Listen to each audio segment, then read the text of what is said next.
This roundtable is, of course, an online roundtable, like everything this year. I think I can barely remember talking to somebody in person, but it was so long ago that maybe it was just a dream. So this is the reality we live in right now. So let's try to make the best of it. So today, like many companies, many people on the internet lately, we will try to exchange our experience on how the global pandemic has affected our industry, the media. Uh, what makes today's discussion different and much more interesting, at least for me, is the choice, the list of participants and the countries and media companies they represent. 2020 is not only the year of pandemic, 2020 is also the year of the Russian BRICS chairmanship. So we here at Sputnik News Agency and Radio decided that it's only logical that we will invite our fellow colleagues to join us today from leading media outlets in Brazil, India, China, and South Africa. I've tried actually to count it. I think that this discussion actually spans 11 time zones, 17 if you count all the time zones in 5 countries. So this is really interesting. I think we have, if I'm not mistaken, early morning in Brazil, and we are already late in the evening in China, right? If I'm not mistaken. So let me just jump straight into introduction phase for today. So from Brazil, we have Mr. Leonardo Attuch, who is editor-in-chief of Brazil 24/7. Welcome, sir. From Russia, my colleague, Ms. Tatiana Kukhareva, deputy head of Sputnik websites and radio.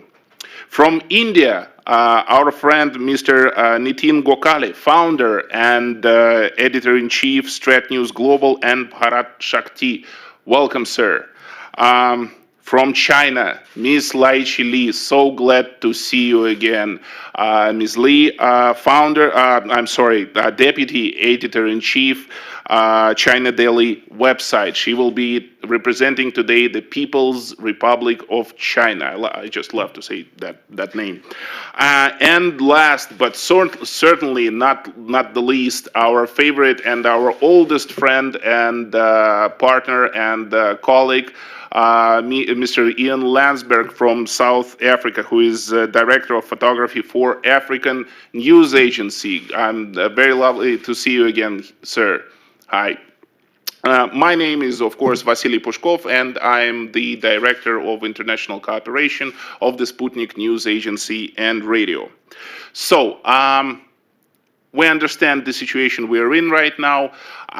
BRICS itself is, well, one of the more interesting topics that on the international level, as far as I'm concerned, mainly, of course, because of how much the countries are and the people are different from each other. On the other hand, we are right now experiencing the unique situation when every country is basically faced with the same challenge, the same problem. The playing field is leveled. So I've heard actually a wonderful expression about BRICS countries once. It was said that inside BRICS, China represents ingenuity and innovativeness.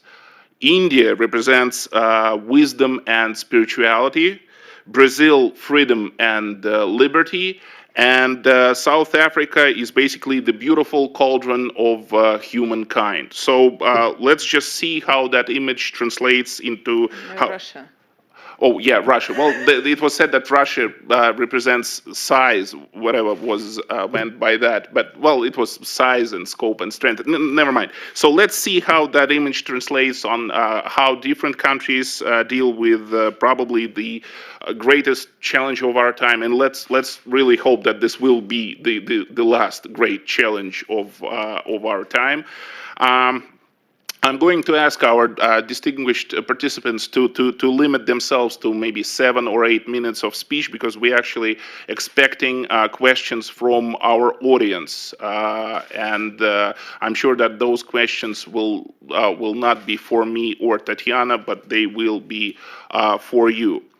I would like to use the least amount of power that I have right now to say that we are going to start from the west, and we are going to go east today. Brazil is right now still in the middle of the fight, right in the middle against the pandemic. So I would like to ask Mr. Attuch to start us off with his experience. And so, please, sir, how can you describe the changes and the challenges that the media market in Brazil and you personally are experiencing at this very moment? So, good morning, Vasiliy. Good morning, Tatiana. Good morning to all my friends from India, China, South Africa. It's a pleasure to be here. Thanks for the opportunity, and I apologize for some bad English. So, let me try to do my best here. Well, let me first speak about Brazil, that is facing a very bad situation. We have 1.7 million people infected with the virus right now.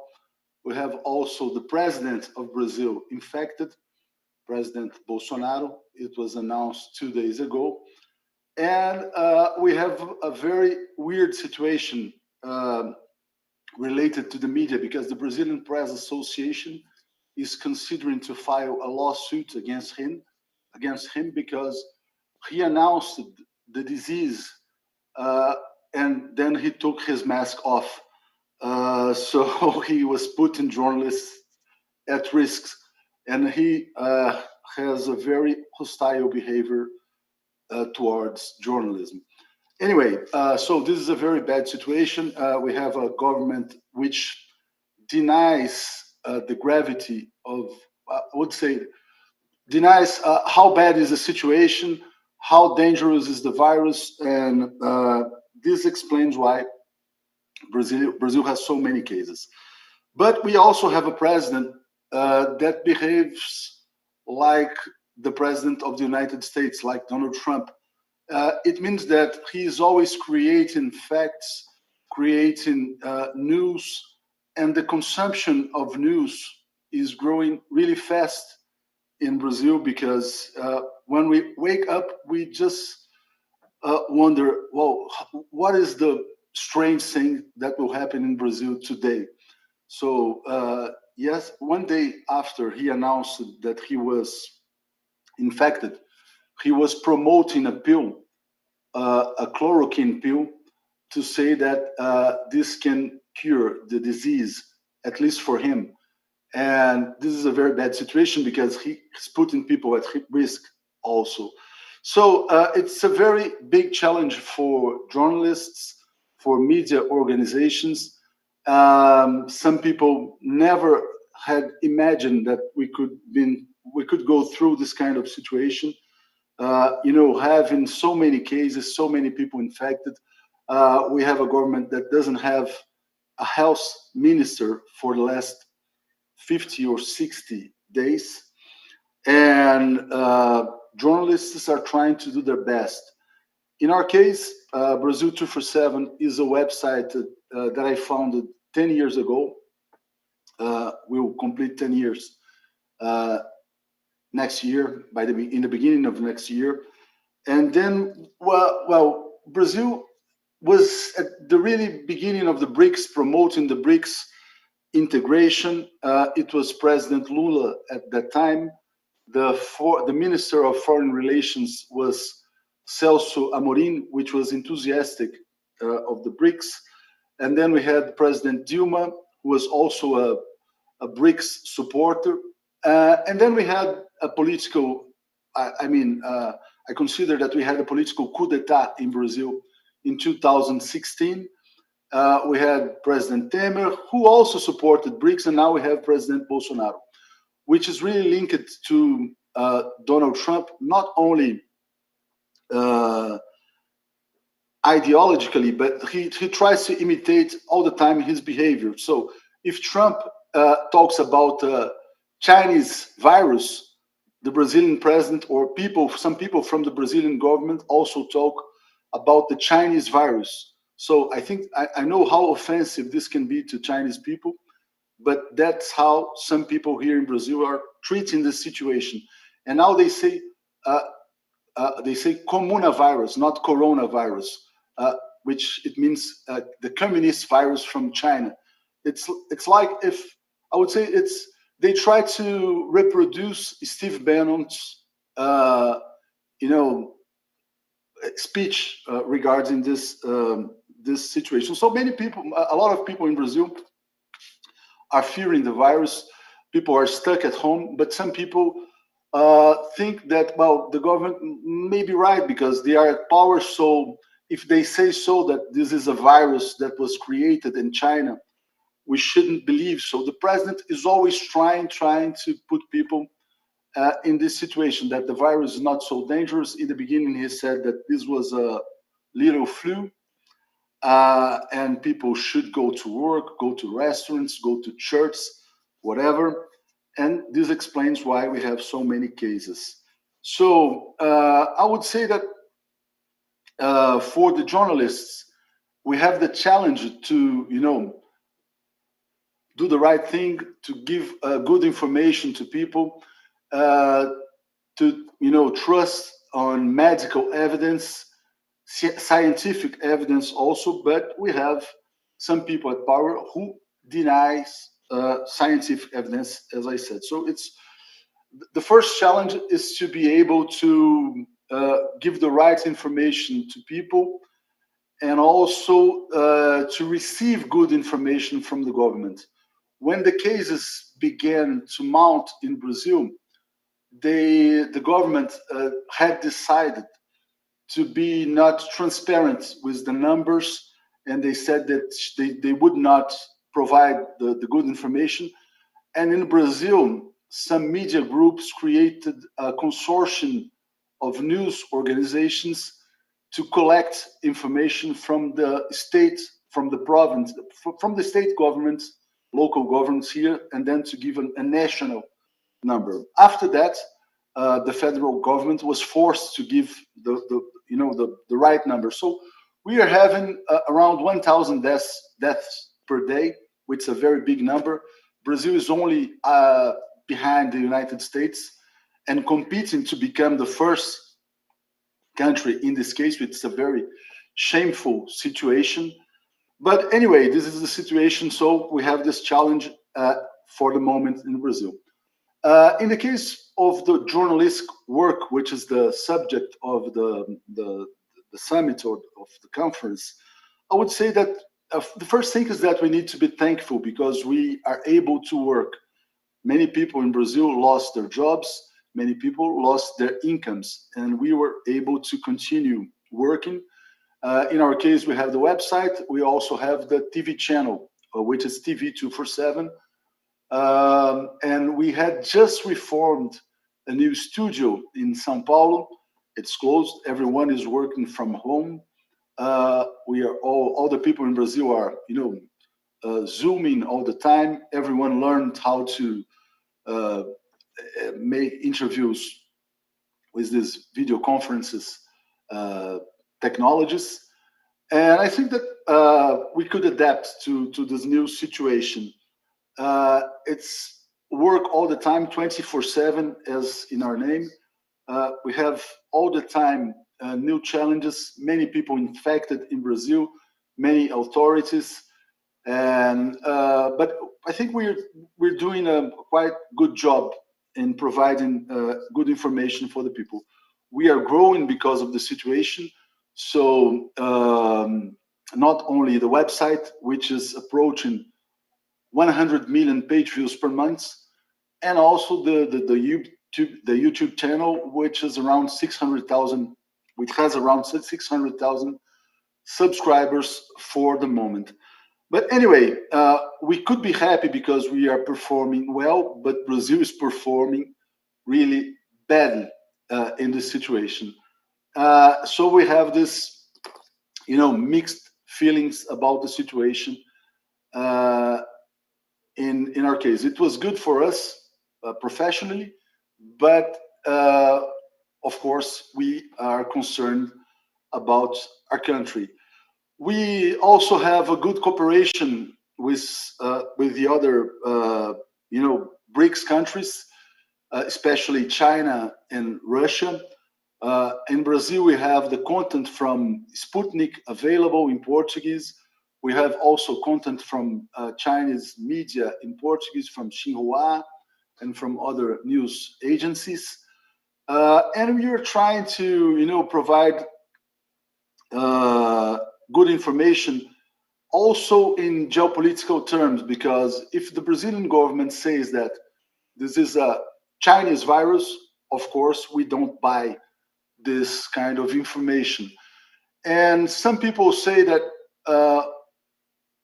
COVID-19 will change the balance of power in the future. So I think that because the Brazilian media is really under the hard influence of Western media. If there is a shift in balance of power, I think we'll be open in Brazil to receive more and more information from Russian outlets, Chinese outlets, Indian outlets, and also from South Africa. So I think that these are the first points I would like to make. I didn't make any sort of presentation. I just would like to share my opinions with you, and I will be open during the discussion to ask any questions. Thank you so much, sir. I'm actually always insulted by the people who are trying to put the name, the Chinese name on the virus, and I always tell them that if we start putting the names of the countries on the problems where they originated, suddenly a lot of bad things in the world will start carrying European names and start carrying the name America. So it's just. Is going to be a very different deal. I already have a question for you from the audience, but if you don't mind, we'll just get back to it a little bit later. I just would like to move on here. And next we have South Africa. Mr. Landsberg, can you hear us?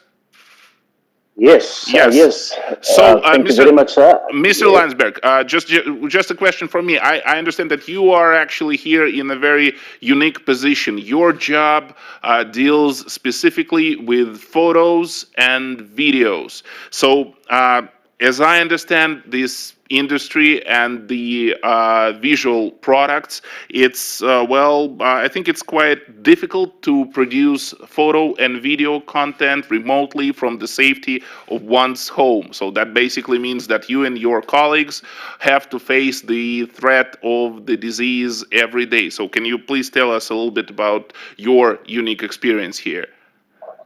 yes. Thank you, Vasiliy. Nice to be on this roundtable discussion. It's a privilege, and thank you for the kind words about South Africa. And South Africa is seen to be the cradle of humankind. South Africa is also the almost the beginning point of Africa. And I'm so thankful for BRICS that that this initiative could involve Africa as well. So I'm not speaking for the rest of Africa, but from a South African point of view, it's an honor and a privilege to be part of the BRICS initiative. And especially personally for me, my close association with Russia and Rosia Zagodnia, and helping our young people as photographers to get them on the world stage. And yes, so as a photographer and also the director of photography for African News Agency, which is part of the independent media group, which is incidentally, if independent media it has the oldest English newspapers in the country. And I'm fortunate that I, as part of my duties, is responsible for two of the oldest newspapers in South Africa, which is the Cape Argus which is like over 160 years old, and then the Cape Times. Okay, so just in terms of where we are, yes, COVID brought a complete new world system, world order almost, in just like a matter of months. And currently, if we just a little bit of background into this South African situation, that we have currently about 224,665 confirmed cases.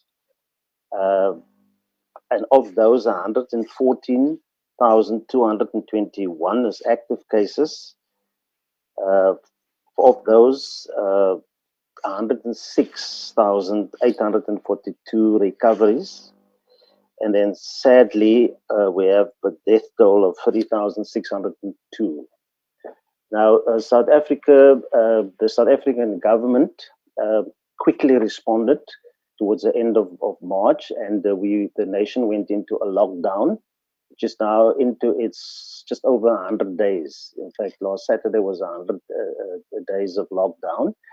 And because of the lockdown, I think they have flattened the curve to an extent, just to give our health system a chance to, have everything in place. And I must say the South African government and the president did very well to that extent. And I think things would have been much worse. But currently, the Western Cape, up until yesterday, was the epicenter of the COVID-19 disease with the most people. But it was just rapidly overtaken. And just today, the other big province, which is the Gauteng, where the city of Johannesburg, basically the economic capital of South Africa, is now the epicenter with the most active cases. How did this all affect the media industry? Fortunately, our government is a true government, is a democratic government. So the media has got freedom. So we are allowed, we were granted essential services status.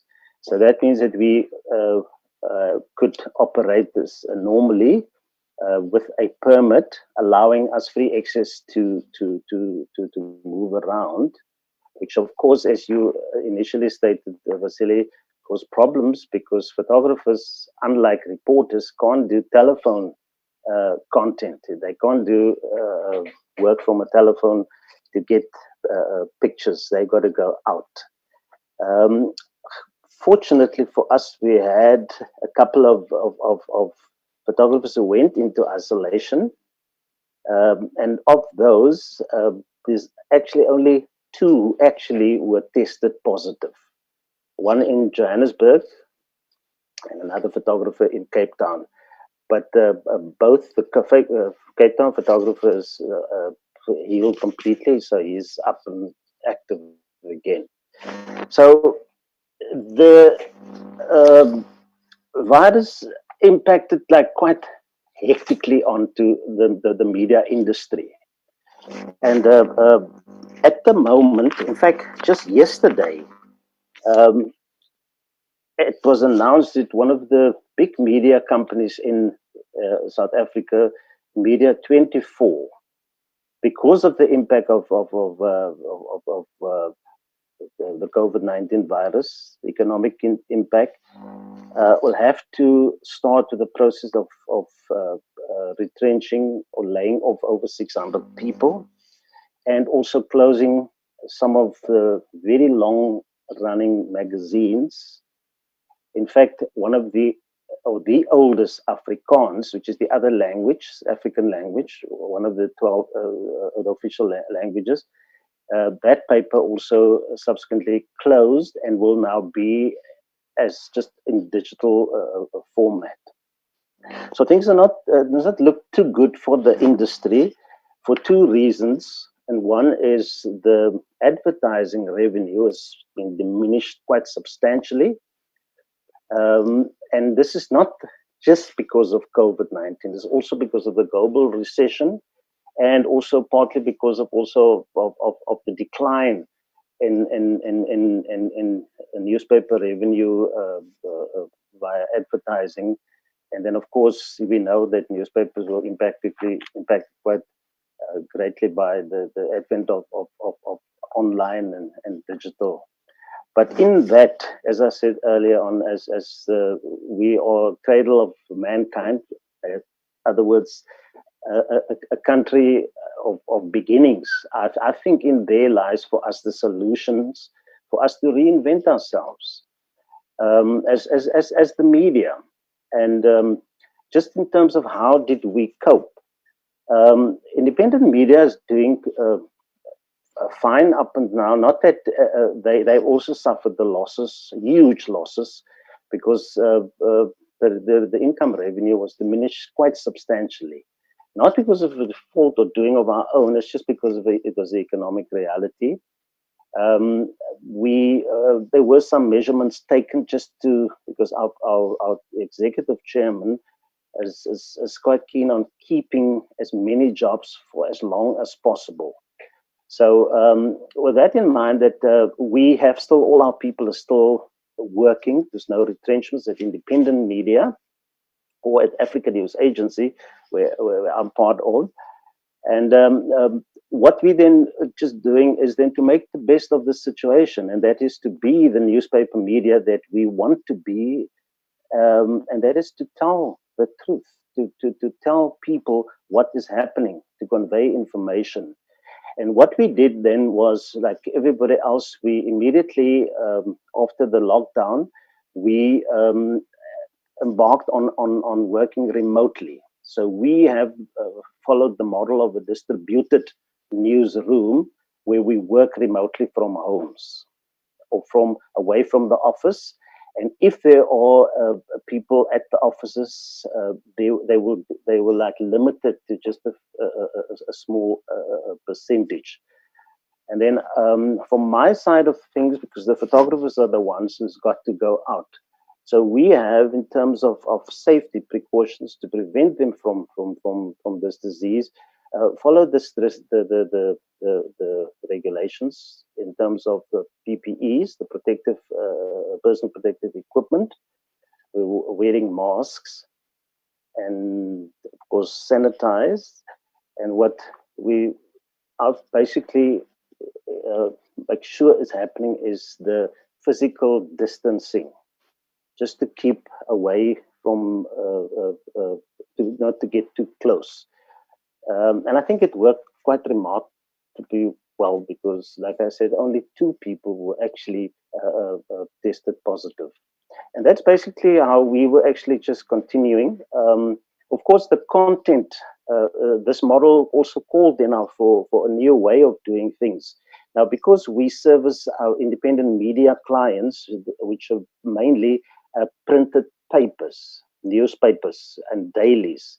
There's over 30 of them in the country, and that includes dailies and weeklies, and they depend a lot on content for their print editions. And that kind of photography or photographic, which is the Anna, provided them with pictures of what is really happening, every aspect of how people were in lockdown, what they were doing, even up to the point now where they continue doing what is now, they were like protests also, because you do have people now that the lockdown is really coming down on people, joblessness, people lost their jobs, some couldn't work for more than 2 months. And so it gives rise to all kinds of service delivery protests and all that. And our photographers are out there and they're covering and doing the best that they can. So I think that is in a nutshell, basically just where we are now, and how it impacted the media. I don't have any figures in terms of the revenue and all of it, but I do know that it was quite hard on the industry as a whole, and not just independent media or African News Agency. So that's basically what I would like to say for now. Thank you. Thank you so much, Mr. Landsberg. You've actually touched on a very serious subjects. Many experts believe that the real problems brought by the pandemic will be those that we will face after we actually cure the illness. And some of those problems include poverty, and like you mentioned, journalists losing their job. It's a very serious and very long problem that we will have to face, I think, up to next year or even 2022. And actually, with this topic, I would like to move to India and Mr. Gokhale. I wanted to ask you about something. Just about 2 days ago, me and Tatiana were talking to the young students, of course, via satellite, to young students at Jim's journalism school. And they said that the main problem right now with journalism is that India is still heavily relies on traditional media formats, and people stopped reading newspapers. People stopped buying newspapers, and newspapers were not ready to move to digital format. And that basically means that hundreds, if not thousands, of Indian journalists will be soon out of a job. So can you just tell us about what is happening in the media market in India right now? Yes, thank you, Vasiliy. Good evening to all friends. Our friend in Brazil is good morning, I know. And it's great to be on this panel spanning across continents, as Vasiliy said right at the beginning. And I must say that we must be the youngest of the media outlets speaking here. Although not me personally, I've spent more than 37 years in journalism. But StratNews Global, our latest website, actually started in January 2020. And it's barely 6 months old, although BharatShakti.in, my other website, is more than 5 years old. And I think, to answer your question first, Vasily, yes, there have been retrenchments, there have been downsizing in newsrooms, in traditional newsrooms, especially in newspapers and television and some news agencies, because revenues have shrunk, of course, not just because of the pandemic, but also because the economy was not doing too great even before the pandemic started. That said, there has been quite a bit of adjustment and moving towards digital platforms that has happened in the Indian media in the past 3 or 4 years. As I said, even my own website I started, I looked at the opportunity, and instead of going the print way, we only kept ourselves confined to a digital platform which has audio, video, and text all combined. And that same formula was repeated in StratNews Global, which is the second avatar of an earlier company, but continuing in the same vein as far as the content is concerned. Now, why is that happening is because I must give you some figures. India is the second largest mobile market as far as the world is concerned, after China, of course. And most of the younger people, and remember, 65% of India's population is below 35 years of age. And therefore, all of them look at, and I have this situation at home where both our children, both our sons, do not look at the newspapers that I read. I read 6 newspapers in the morning, but they don't read that because they get their news from the social media. They get it on their handheld sets, the mobiles, and they also look for non-traditional media outlets for information. They're not interested in pure news, the younger generation. They want a mix of infotainment, information and entertainment, and also, of course, very specialized kind of information that they're looking for depending on the professions that they are in. Therefore, I think this move towards digital or digitalization of traditional media had begun almost 4 or 5 years ago, and it has now gathered pace. Traditional newspapers and television especially had started having started functioning with a lot of I would say websites, and the websites were the first movers. Then of course their social media handles are the first information givers, which then is followed up in different ways by doing detailed stories in print and then on television. So today nobody really watches television by sitting in front of a television set in India that I know of, especially in urban areas, because even television reporters or television reports are given out in forms of shorter, say 8-minute, 10-minute clips from the longer programs. They are divided into different clips and put on the social media platforms. So people see that more often. That's the new way of adopting to the changing situation. One, because data on mobile phone is available very easily and inexpensive way. India is still a growing market, but even in rural areas, and you will be surprised that YouTube is one of the most popular platforms where people want to view different discussions, different reports, different films, if you may, on YouTube. So there is a mix of, or the biases towards the new media, if it can still be called new media, that is social media platforms like Twitter, like Instagram, like Facebook, and then of course YouTube. And therefore, the challenge for traditional media houses, or even traditional journalists like me, is to combine the old style journalism of checking, cross-checking, double-checking, being authentic, bring authentic news in the age of fake news, and the fake news pandemic. Combine it with speed, accuracy, and crispness in presentation. So that's what we have tried to do in our on our platform. And to be very fair and to be very honest, the pandemic has given us a new way of working.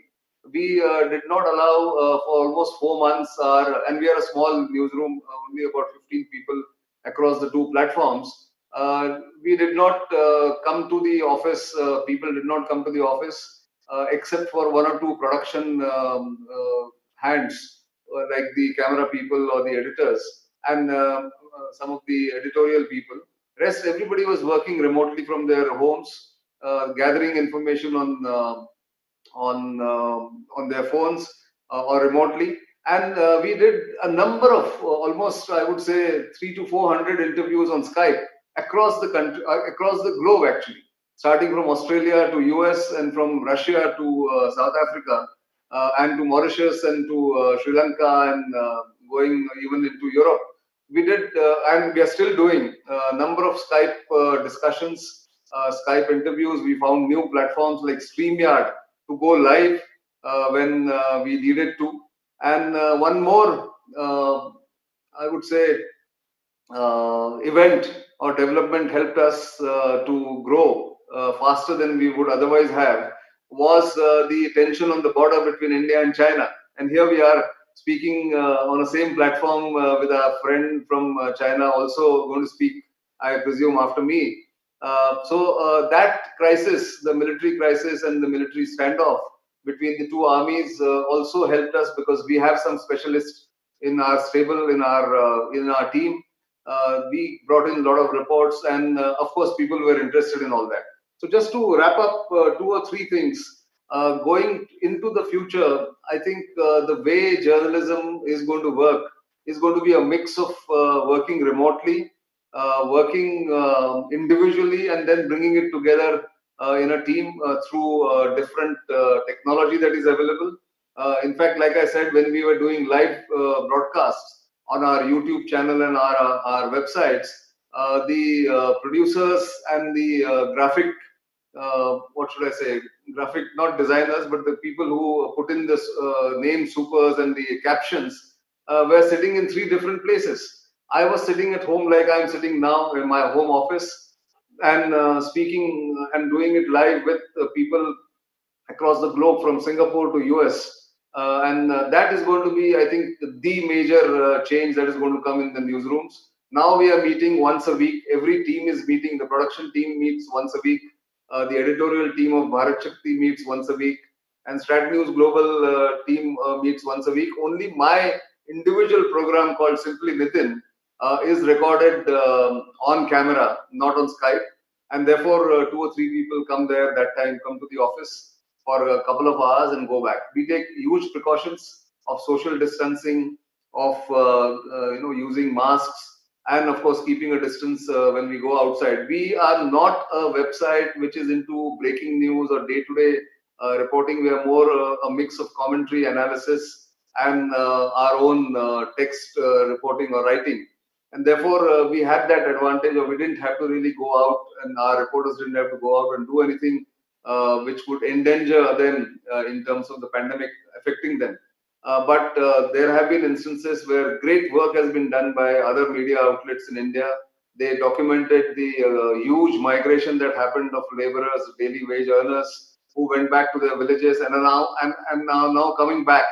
And just to give you a final figure on the pandemic, I think India is one of the first 3 countries affected by the pandemic. The current figures are confirmed cases are 767,000 where people have been affected, but recovery is also great.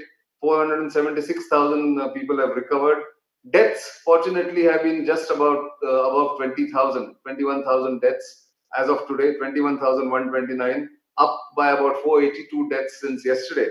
But the interesting part and the worrying part is that 3 of our major cities, Delhi, the capital of India, Mumbai or Bombay, old Bombay, and Chennai, are leading the count in terms of cases. So there is something to be looked at. Why the urban centers are greatly affected, and what is the solution going to be?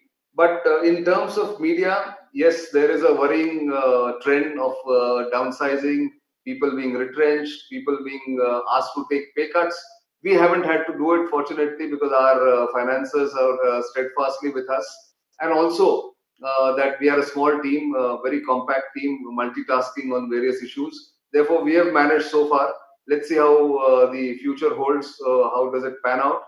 But once again, thank you for this opportunity, Vasiliy and Sputnik, and of course, connecting with people from across the globe. That's all I have to say as opening remarks, but open to questions or any suggestions that people have. Thank you very much. Thank you so much, Mr. Gokhale. I like how you touched on the bright side, that they say that hard times they create strong people, and hard times they create new solutions. So maybe we will get out all this much smarter and stronger than we were before. I guess it's pretty understandable why I wanted to leave China for the later part of this discussion, because as far as all of us are concerned, China is living in the future for all of us. Since the start of the pandemic, China was like 2 or 3 months ahead of other countries in the world, and they are just telling us what will happen in a couple of months, what will happen in 3 months. So, Ms. Lee, I just wanted to ask you that now that the dust has more or less settled in China, what are the main changes in communication, and what are the main changes in cooperation with your media partners have you witnessed? And also, what should now news outlets do to satisfy the demands of their news consumer? Please tell us. Hi, hello, hello, everyone. First of all, it's my pleasure to present here, and I send my best wish to all of you, and I hope you enjoy yourself at this difficult time. During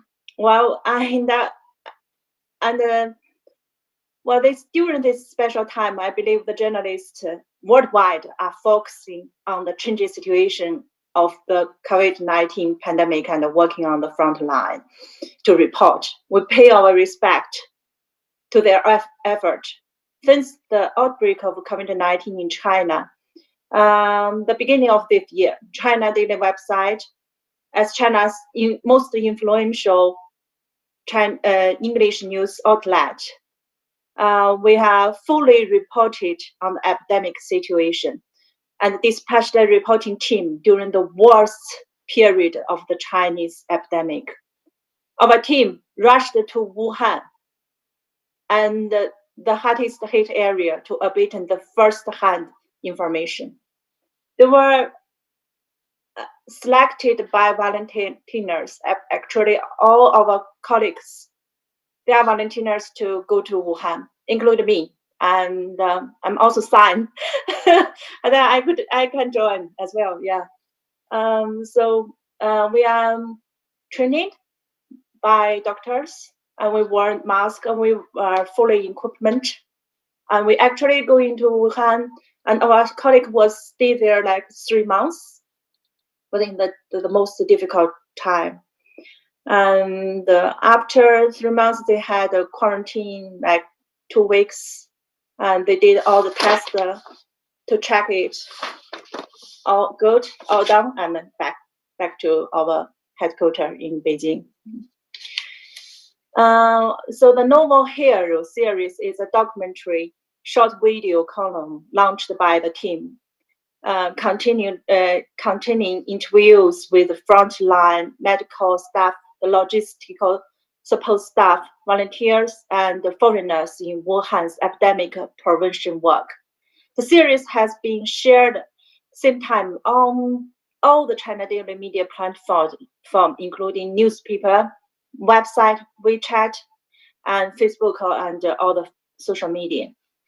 It reports objective information on the epidemic situation to the world in a timely fashion and broadcast scientific prevention and control knowledge, earning a total of more than 55 million views. At the same time, our editorial team has extensively written stories about ordinary citizens in all walks of life across the country, participating in the fight against the epidemic. We try our best to keep our content consistent with the emotion needs of the audience. These warm stories have been widely disseminated through our media platform, which have touched many netizens, strengthened the determination of our readers to overcome the epidemic, and garnered strong public support. They also help the people at home and abroad to understand the full pictures of our fight against the epidemic from many perspectives. In bid of keep global readers updated on the latest epidemic information, China Daily website has kept in touch with over more than 100 media partners all over the world and to share the information. We believe that in the post-epidemic year, continually maintaining international communication and cooperation is conducive to wide the information around the world. And in the face of the pandemic, the people of China and Russia have carried forward the fine tradition to help each other. At the beginning of the pandemic, the Russian government and the people, they made emergency donations to the Chinese side, and the Russia side also conveyed a message of encouragement and the support of Chinese people through various means. These donations and encouragement from Russia have been widely broadcast by mainstream media and social media in China. As media, we think we take it our responsibility to separate this positive and warm message. When we receive help or support from other countries to encourage people, that's very important. During the quarantine time, we want people make connection. We don't want to isolate people. We want people know what happened right now. We want people know the latest news. We want people have a very clear picture of the situation. So we just contributor of that. So the epidemic in the most serious global health crisis facing right now.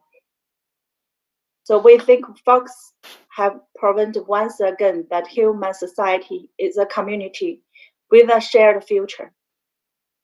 On this occasion, I would like to call all our media friends from across the world to strengthen cooperation in facilities communication, easy public panic, and sharing useful information.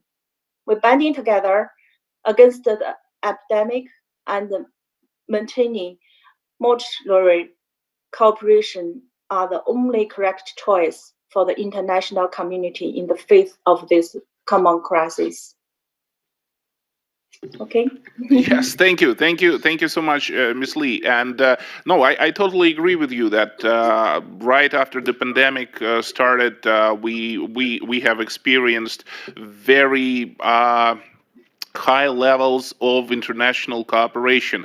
It just saddens me, and I think it saddens everyone, that it always takes a grave crisis for countries to forget about politics and start talking to each other like normal entities. It always has something bad. Always has to happen for a clean communication like this one. But still, let's hope that this level of communication and international cooperation holds on.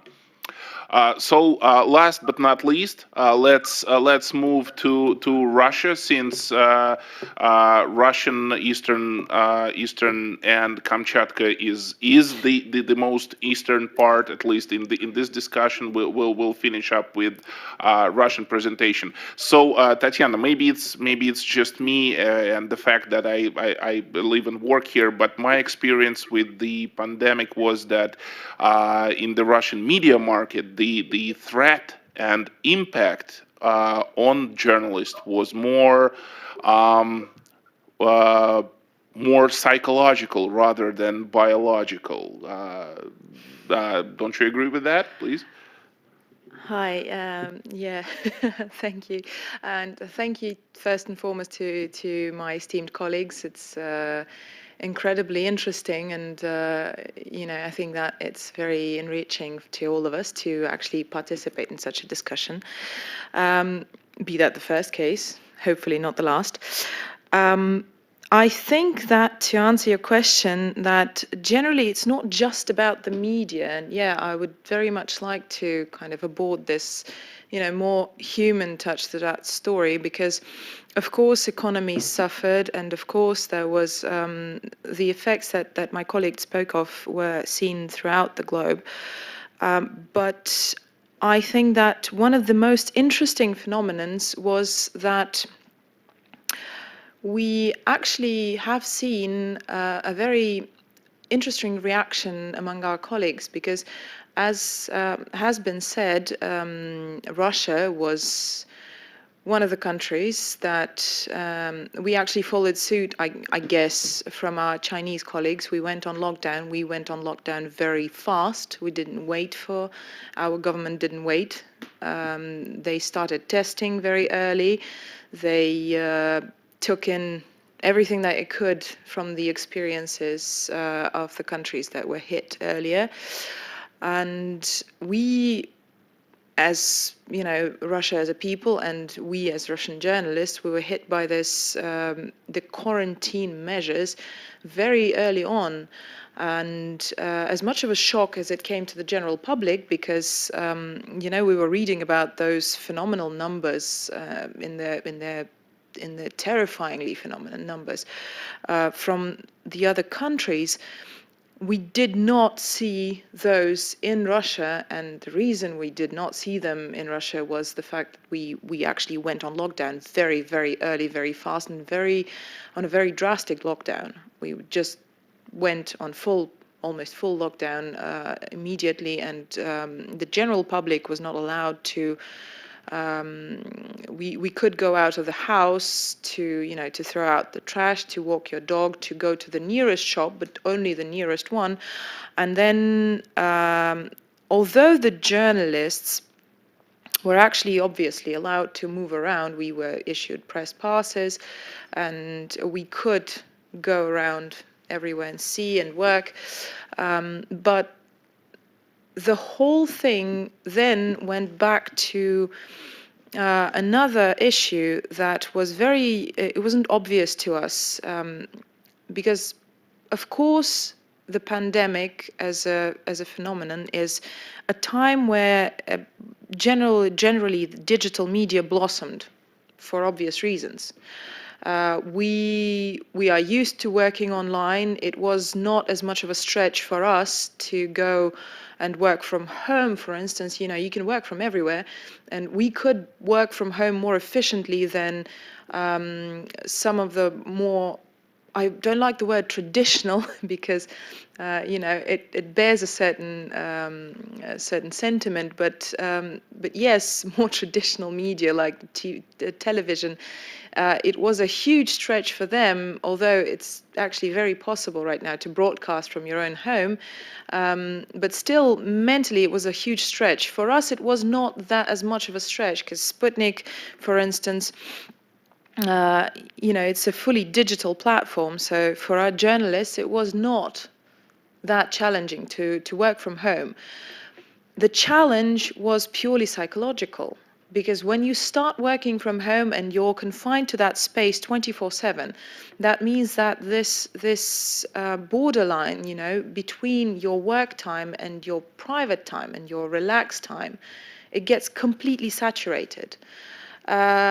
And that was the biggest challenge from a managerial point of view that I think that we faced in our work, because frankly speaking, you can get good images by contacting people on the spot. There are ways for a digital platform to get images, to get interviews, to get everything we need. Although, of course, you can't say that, you know, that there are that photojournalists or video reporters that don't need to go out. They do.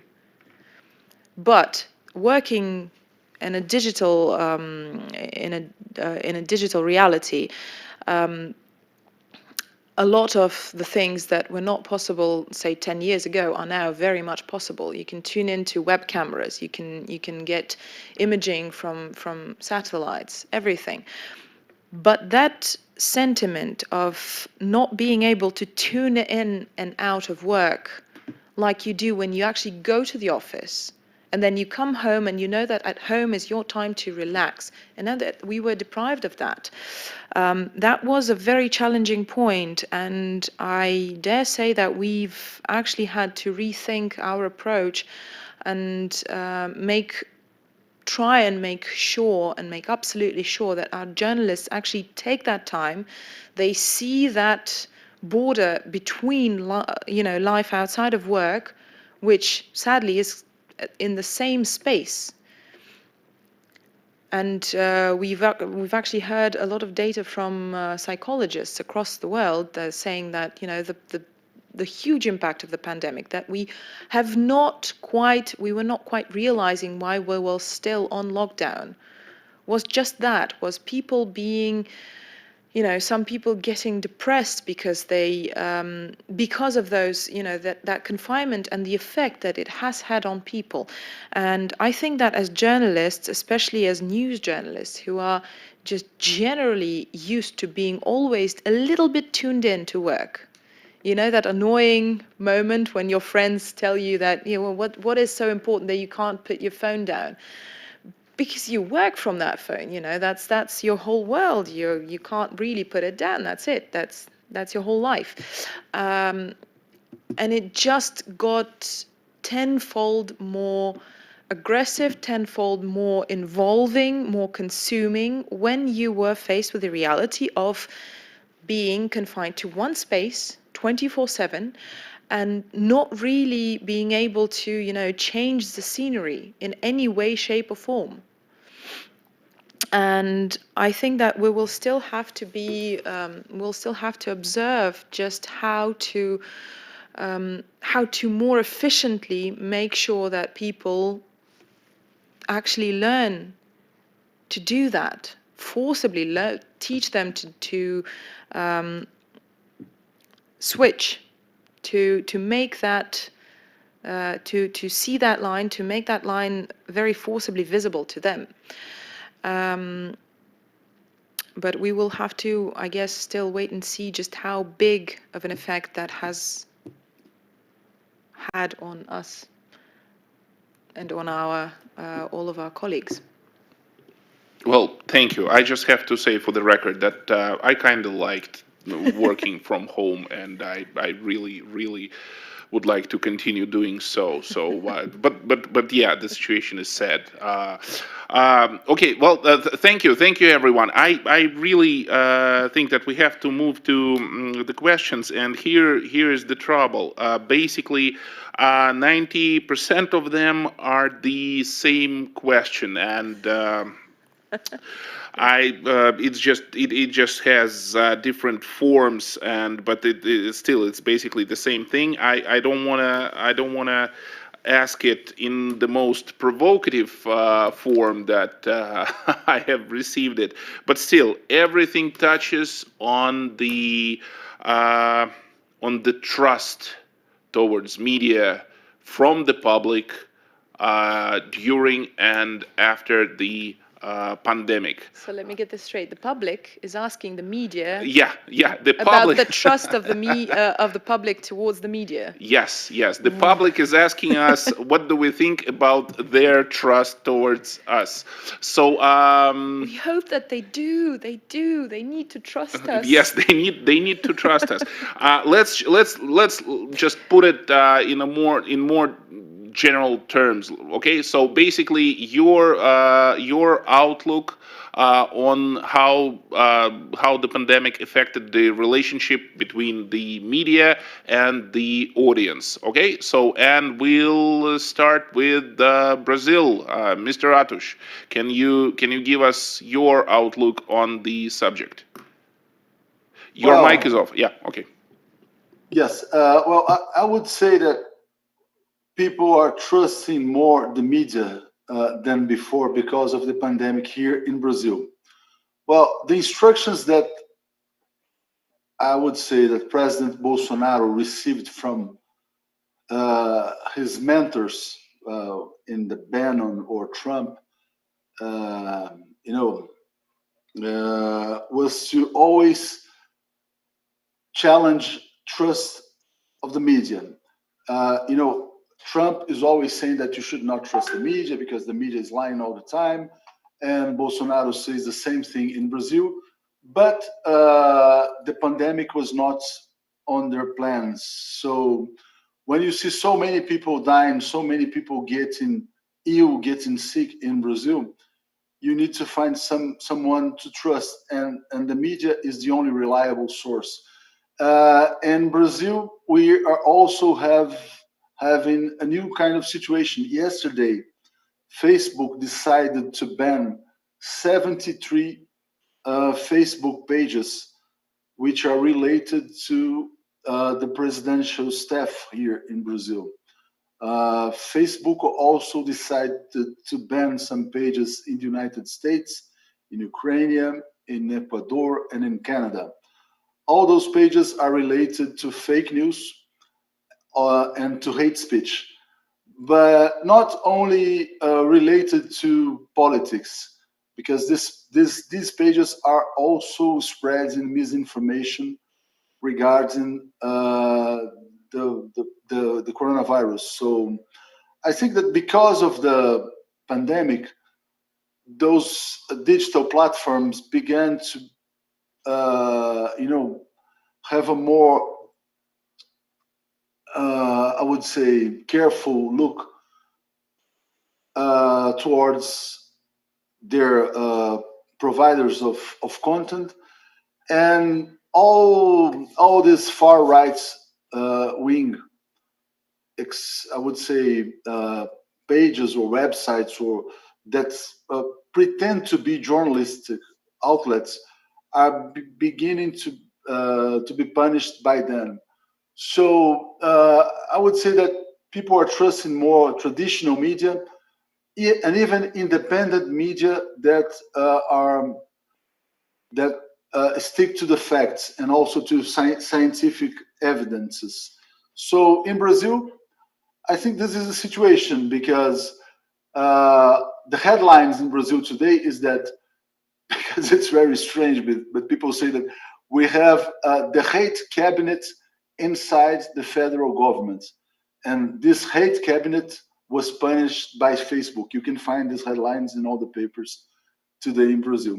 So people are trusting less and less federal authorities and trusting more and more uh, media outlets, traditional mainstream media and independent media. So I think this is the big picture for the moment here in Brazil.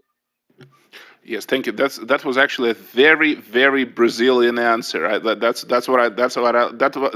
exactly what I was expecting from you, sir. But I like how you mentioned scientific evidence. I gotta tell you, I actually had a conversation with the person, and I told him, but this is scientifically proven evidence.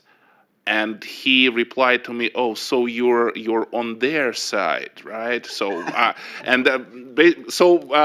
not sure that scientific evidence is like a 100% proof argument nowadays, at least. So for me, it doesn't really work when I have argument with people. But okay, Mr. Landsberg. Oh, yes. Just one point, because once someone told us that you are so dumb that you must have a master degree or something like that, because you're so stupid that you must be a master or a doctor or anything like that. Some people, Yeah, say yeah, those yeah, things. yeah, yeah, yeah, yeah. Exactly, exactly. Uh, Mr. Landsberg. Yes, thank you, Vasily. The media existed essentially on a trust basis with its readers or the audience or the public. I mean, that is why we're here. And for what, over 200, 300 years in the existence of the media, that was the foundation, is that trust. That is why people would trust what they read, because the media, or editorially, there's certain principles that applies, and that is to check and cross check and to verify and also to unpack. Now, given the pandemic as it is here now, I know the government kind of take over, or the command council is what we had here, what we have here in South Africa, where the scientists and the medical experts, they all there, and they were the ones to give and feed the information. Now, that is fine, and as you just mentioned now, but people may differ. Is the disease, is the virus airborne or not? Yesterday, 2 days ago, the World Health Organization says no. And 3 days later, yes. So it is not that there is a discrepancy here. It is just, and that is the point that I want to bring home closely about us as the media. We are there to check even those fluctuations, because news gets old very, very quick, especially in the time that we are in now. Because of such abundance of news, and there's so many opinions, we've got to be very, very, very careful between a variable fact and then a statement, because there's also fake news. And let's just be honest. Some of you mentioned the names of certain people that you don't really know if they're in a position of power, whether they're not getting certain things out for a specific agenda, which may happen later in the year, and say there's no pandemic, there is no. So, to answer this question, I would just say we as the media has got now an even greater responsibility to report on the facts, even if it may vary, because this virus may be different to how it impacts on people in Africa than how it impacts on people in Florida, America, or in Moscow, Russia. So that is why we have the media, and that is why we have a forum like this, where we interrogate the facts even amongst ourselves, And that is why my friend from Brazil could start off by attacking and saying this and that and certain individuals, and because this is the media. That is our job, to be critical. So yes, we are. We are to be trusted. We are trustworthy, worthy as a media. Very good, sir. Very good. I will not. I will not comment on your response yet. I would like to wait till the end, after everyone has their chance to speak, because basically we are outlining two two major approaches to how we perceive the responsibility of media in a time like this, because I actually I have two distinct, very separate from each other views on the subject, but we'll return to that later on. Mr. A.Gokhale, please, your view on the subject. Well, Vasiliy, I have to be very candid about this. In India, there has been some debate now for almost 5-6 years about the trustworthiness of the media. Partly it is to do with the changed nature of media economics, partly to do with the fact that a new political party, I mean, new in the sense new to the power, rose to power in terms of absolute majority in the parliament and came there. And then it was a new, completely new system that the media had to face in terms of how the government was dealing with the media. In the mix of all this, there was, as I said, falling revenues, new competitors, mushroom growth of media, mix of mediums. All that has meant that the old traditional firewall between news and views has vanished, especially in India's broadcast media, the news channels, television news channels, where news and views have got mixed instead of the old-fashioned style of keeping news on the front page and views on the editorial pages. Now the prime time in the evenings, which starts now variously between 6 p.m. and 9 p.m. I call them not news television but views television. There is an anchor or two, and then there are 6 or 8 windows shouting at each other or trying to outshout each other about opinions. So the prime time has now been taken over by views, and that has meant that the trust in broadcast media, because there is no news. If you search for news between 6 p.m. and 10 p.m. on Indian television news, especially in English and Hindi, the two most common languages in broadcast media, then you don't find news. And therefore, people are now turning to other mediums like the digital platforms, like the, as I said, aggregators. And therefore, trust, I'm afraid, has eroded in India's media. But there are flag bearers, there are independent voices who continue to question the government, continue to be critical of the government. And therefore, media is not dead, neither is media freedom in India. But the fact is that people have many more choices than before, and people are exercising that those choices in India, which means that the trust factor has got diffused. It is no longer that the old newspapers or television channels are the only ones who are trusted. There is a diffusion of trust which has come because of, as I said, mushroom growth of various platforms and various channels and newspapers. Not so much newspapers, but news television channels, and that has meant that the complete trust that existed as far as media is concerned has certainly eroded. I will not mince my words there, but it's for us in the media to regain that trust actually by being old-fashioned in our approach. As I am repeating myself here, by checking, cross-checking, verifying, and then putting out the news instead of depending or trying to be first off the block in providing information. That has meant a lot of mistakes have happened, and those mistakes have not been owned up.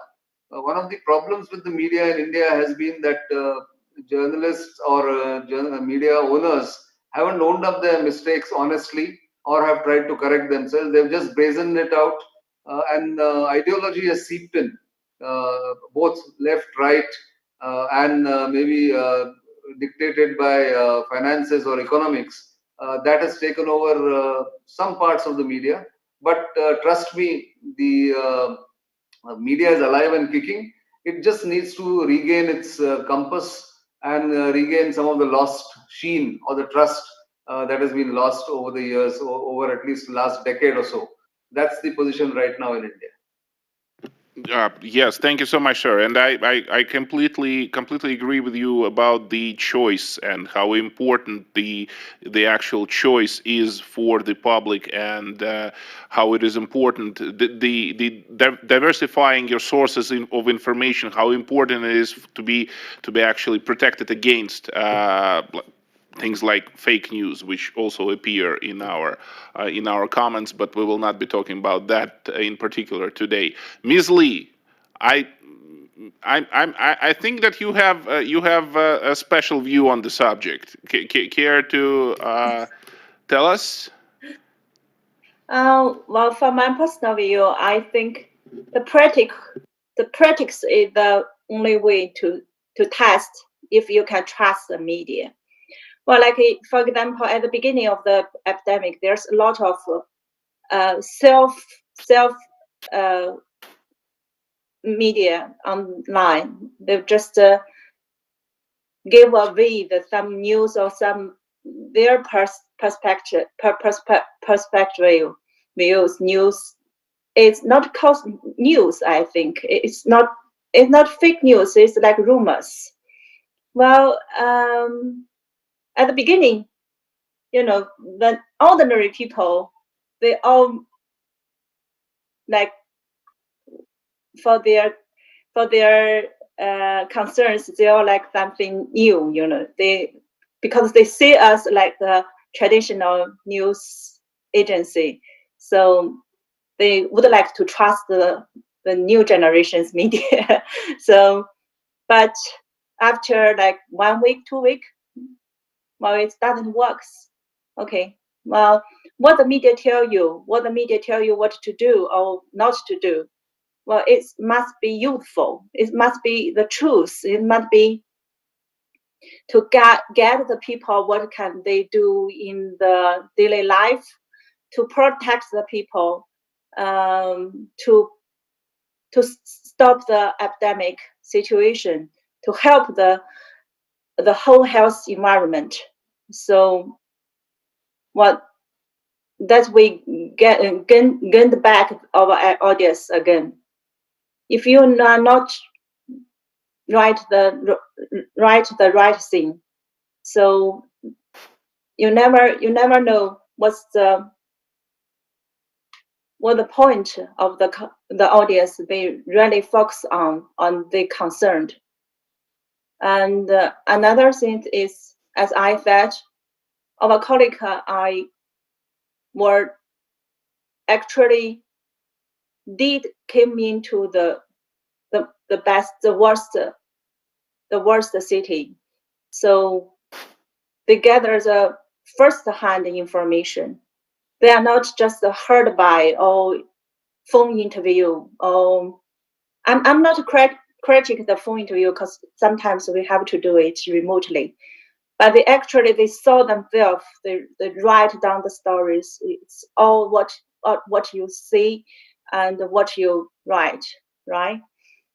So that's why people trust us. That's simple and not difficult, because you really saw it and you really write the right thing and you really help the audience, help the people. You tell everybody we have to wear mask. At the beginning, some people said we don't have to mind it. It's just stop like 1 week, 2 weeks. It's like you catch a flu or something like this. It's quite easy, but actually it's not. It wasn't works. So I think that's easy. Thank you. Thank you so much. I actually personally completely agree with you. I mean, there's a growing number of people who are like anti-media, like anti-organized media. They think that basically if you are a media company, that means that your job is to lie.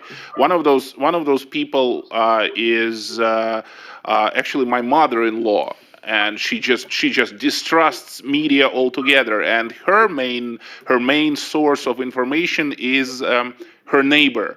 So whenever I feel dull or sad, I just call my mother-in-law and ask her, what's the news, what have you heard?" And I hear the most amazing things, and it just makes my evening. But going back to the big media, Tatiana, your views on the ongoing trust. As much as interesting it is to have your mother-in-law as source of information, let's call it that. In my case, it's actually my mom. And it's not that she doesn't trust the media, but she does trust social media, which is even more interesting when you have a daughter who works in the media, who's worked in the media for a long time, and then you still kind of follow social media users, that whole block of people who kind of put it out as a general general message that all big media lie. Generally, the true or false, whatnot, they just don't tell you the truth because that's what they're there for. I dare say I'd have to disagree with a lot of what my colleagues have said, sadly. First of all, because I don't think that the media, as a generally as a thing, the media are not here to tell you what to do. We're not. I don't think we're supposed to be telling people what to do. I think it goes back to, but I'm very old school, however funny that might sound. I'm extremely old school and conservative in my views of what the media is supposed to do and what it's not supposed to do. I don't think that it's the job of the news people to tell the general public what to do. We are there to provide information and points of view. And it's up to the public to decide what to do with that information and what to, in fact, to do. It's up to the health officials to tell them what to do and for us to convey that information and convey different opinions on that information. But that's it. The point where the media starts telling people what to actually do with their lives is, I think, a very dangerous precedent. It sets a very dangerous precedent. And this brings us, I think, to two very, very deep problems that are very present in our societies right now. Is first of all is the point where the public has decided that the media is something, is kind of the beacon of hope that will show them in the right direction. We convey information. It's up to the people to actually think, to analyze. And I think that we're missing that point. And especially in a moment of the pandemic when people are people are panicking, people are looking for someone to tell them what to do, and they turn to the media, and then they take some opinions and they think that this is the way to go. And at the end of the day, it's just an opinion. You need to be able to think, you need to be able to analyze and to actually make up your own opinion over what's going on in the world. And the second problem is quite relating to that, actually, is the politicizing and the media, the big media especially, being dragged into a political agendas of leaders across the globe. Being dragged into geopolitical wars and the whole situation being just used for your own political in favor, your own political agenda. And that's how we end up with some media actually taking on the role of somebody telling you, effectively telling you what to do with your life, what to think, what to say. And that's just, that's wrong. I find it very deeply wrong. So in terms of the trust towards the media, I think it is our job as media professionals, as media managers, and as generally as journalists. I think that's what we've I believe that I've told to every single person working on the team, is that it's the responsibility of each journalist to not put out something that you don't know 100% to be true as a fact. I wouldn't say, I would never say that, that the speed has to be, this stone is going to go all the way to India. I would never agree to the fact that we have to sacrifice speed to quality. I think they have to coexist. It has to be a union. It has to be fast and it has to be accurate. Because the problems start when our journalists think that they've seen something on social media, and I think that's very true of the younger generation of journalists, the ones that have grown up with, Facebook and Twitter just being there. I mean, the people that you talk to, and you have to explain to them that there was a time where Facebook was not there.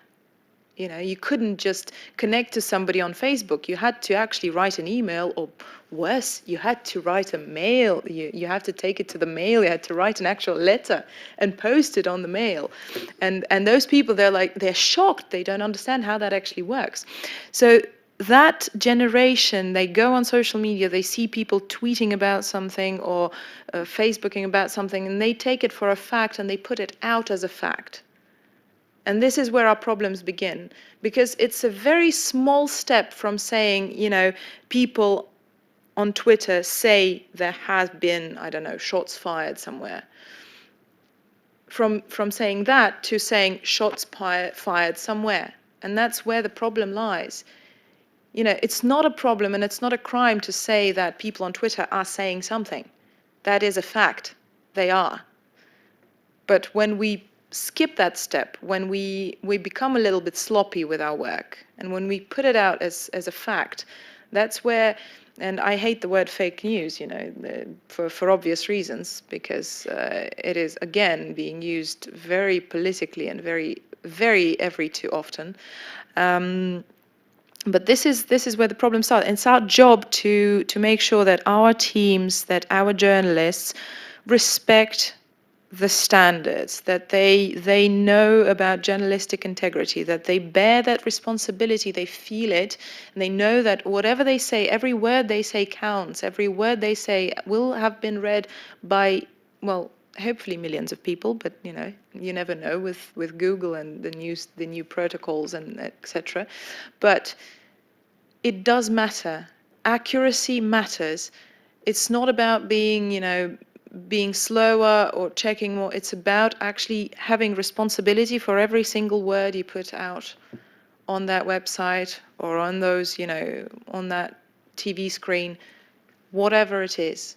It's up to us to ensure that the younger generations actually know what it's about. Know that there is a system, there is a responsibility, and that there is more to it than just observing the social media. I just want to say that, well, the bottom line and the answer to our audience about the trust towards media is yes, we media think that you can only trust us, and we are your only hope. But still, I have to tell you that my own experience is that more and more during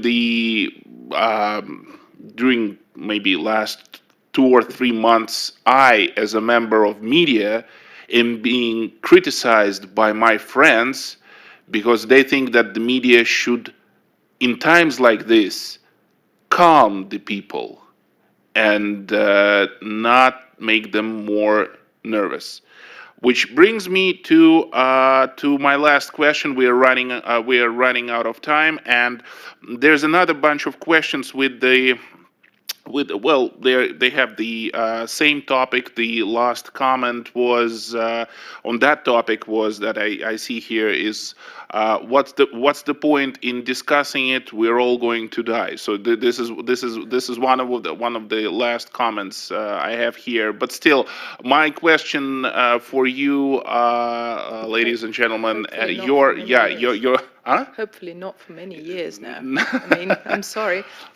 So your closing comments, and the question is, are you optimistic, like at all, at this point, Mr. Attuch? About the pandemic or the media? Yes, about the whole situation, Mr. Attuch. Well, yes. Well, I would like to. I would say that I am optimistic because the changes are for the good of humanity, I guess. Because I think that after this pandemic, people will become more careful with people they care, with each other, and I think that we'll also be able to build a common ground for public discussion. I think that considering the BRICS, if this whole situation changes the balance of power, I think that we will also be able to create more cooperation among our countries. And I really believe that all the changes that happen are for the good. So I think that in the future, we'll be able to work more and more remotely, but not only remotely, because everyone knows how important it is for journalists to be at the spot. But we will also be able to communicate more with people from all the places, anywhere, from anywhere, from India, from Brazil, from South Africa. So people will get more and more reliable information. So I think that everything that happened was good for journalists and will also be good for global cooperation. At least I hope so. So I always try to be optimistic. So I wish this conference was happening in Russia, because I think this was the idea to have all the people gathering in Russia to public discussions. But I think that soon we'll be able to be together to have public discussions and to cooperate. Publishing content from India in Brazil, from Russia in South Africa, and I think this is the future that is kept for us in the future. I'm sorry. Thank you for the opportunity. I just have to jump in to say that I personally wish that this conference were happening in South Africa. I'm sorry. This is the country that I was dreaming to visit for ages now. Mr. Landsberg, that's So you're more than welcome. Let's host it here. But I would also want to be back at Moscow. Anyway, I wanted we can to switch. Yeah, Tatiana, I want to just say you started off where I think we should have actually started and say, like, given the situation and where we are in the media, because the media is also tainted. I do agree, with all of the um, uh, people, what they think about media and all of that. But I want to say to that person, yes, I believe there's life after death. So if this COVID brings death, there is life. And I think one good thing that could come from this thing is the media just going back to its roots, the cross-checking and doing the things and presenting the facts so that people can make a informed decision. So I 100% agree with you, Tatiana. We can't make people believe and tell them what to do, but to just give them the things in a way other than how the other media formats that just emerge, all of the social media, the Facebooks, YouTubes and all of that stuff. Yes, it's all good, but with this abundance of information, people can get to a point that you get confused who to what to believe.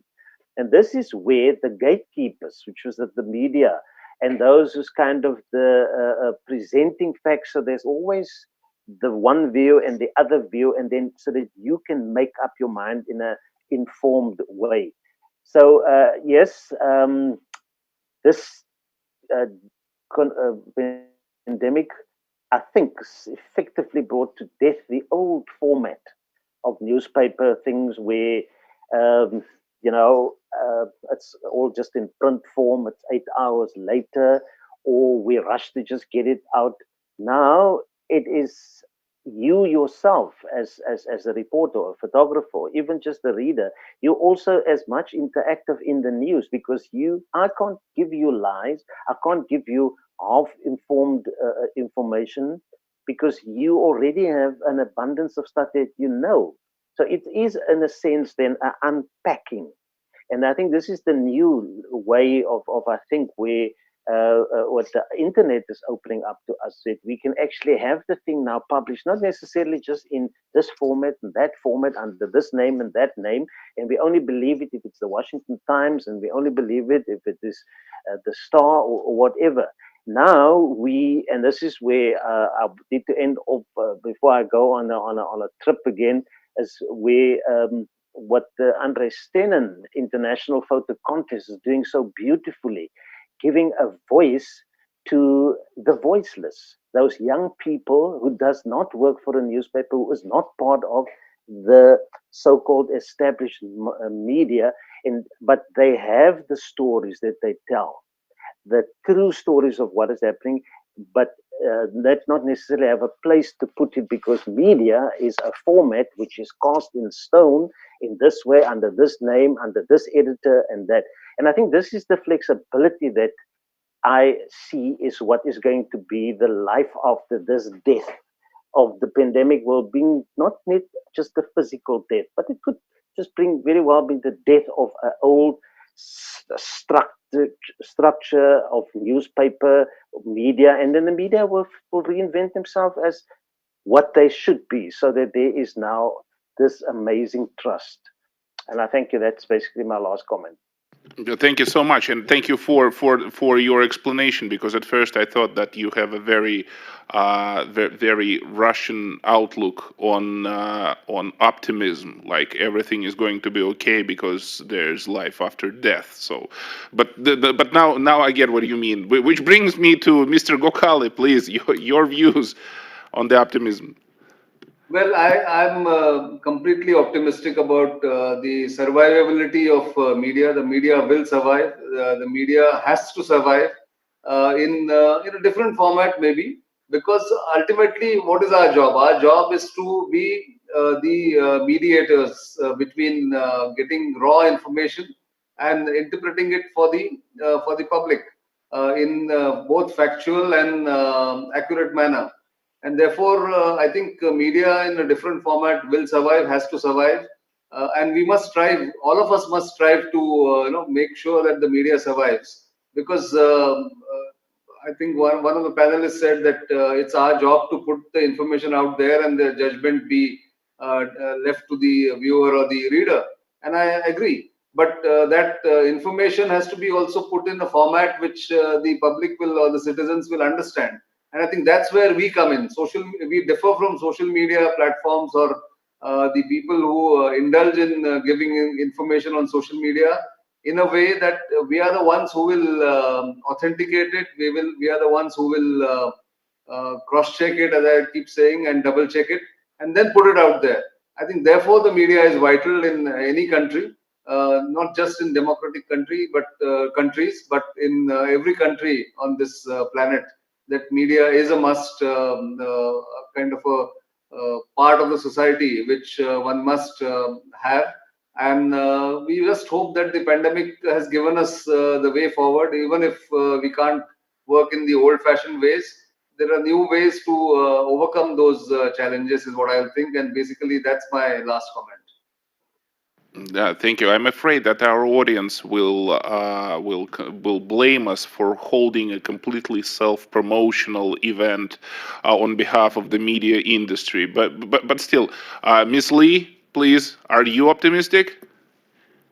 Yes, of course. We already recovered our economic and we're back to the office almost every day. So why not be optimistic? So everything will be getting better and life is going on. And I think it's how to say, I can't say it's a opportunity, but it's a time to change for the media format. Like as far as I know, this year there's some revenue increased in China for online media, and because like before the uh, advertising budget goes to the big screen, like when you go to cinema, you have the pre-movie advertising, okay. But now all the cinema is shut down, and then people go to the online video. So the online video advertising, network video advertising is increased rapidly. So the way think about as far as the 5G is coming on the way. So we think about to capture this time, this opportunity, how to adopt this to establish the new business model for our media. So, well, I think on the not on the way, and the as far as we know, the vaccine development is coming soon. So I think it will be everything will getting better. Mm-hmm. Thank you. This is why I love China, because why are you happy? Because I can get back to work. This is something that speaks to me. So last but not least, Tatiana, are you optimistic? You don't look optimistic. Okay. I guess because I have to get back to work at one point. Specifically that.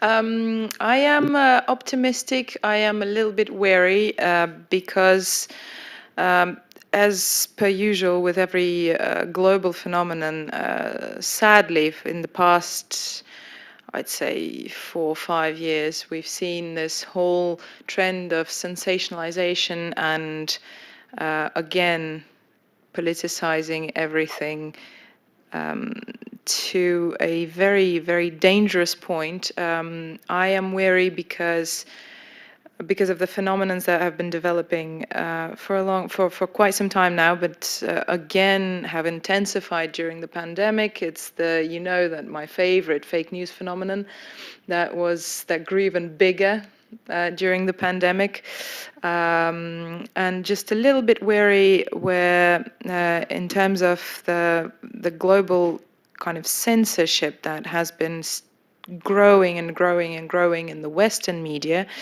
and with the help of our very good friends at Google and Facebook, just the censorship that's been growing.